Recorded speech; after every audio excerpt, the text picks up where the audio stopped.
One of the most effective leadership strategies, although I hate to reduce it to a strategy because it's more than that, is to produce an organization predicated on the intrinsic alignment of interests, right? And so what you really want if you set up an organization is you want each person pursuing a goal that they personally value and so are willing to work for and to sacrifice for and to dedicate themselves to.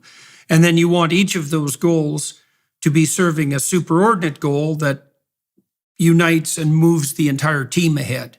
And then you don't have to use coercion and so forth. And you can imagine if you're doing that, helping each athlete become the best they can be on the personal level for whatever personal gain they might manage in terms of being more resilient and in terms of, achievement status and all of those things, comparative status.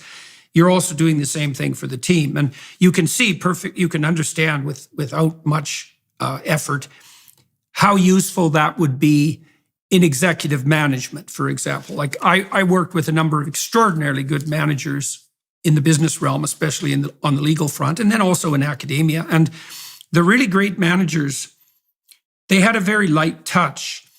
They tended to go around and remove problems before they started. And so it often looked like they were doing almost nothing, but they were also extremely good at aligning people's interests so that everybody was moving in the same desirable direction. And so what do you think you did badly on that front and had to learn to do better? And what do you think you did well?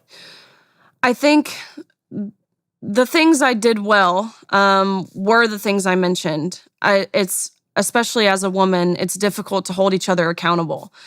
Typically, women, they don't like to be assertive in that way. They think it's mean. They take it personal. And so something I always tried to do well was hold people accountable in a way that made them want to do better. And I think that falls along with, again, helping people develop personally to reach those team goals, which again, I don't think even a male can understand necessarily how especially a group of 40 women, that dynamic is hard to navigate.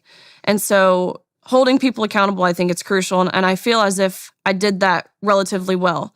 What I think I could have probably improved on is being a little more understanding. It's hard for me to put myself in someone else's shoes sometimes, to consider what they have going on outside of, the sport, because we truly did put so much of our identity, so much of our self-worth into our sport that I oftentimes would forget to look at anything other than what's going on in the sport.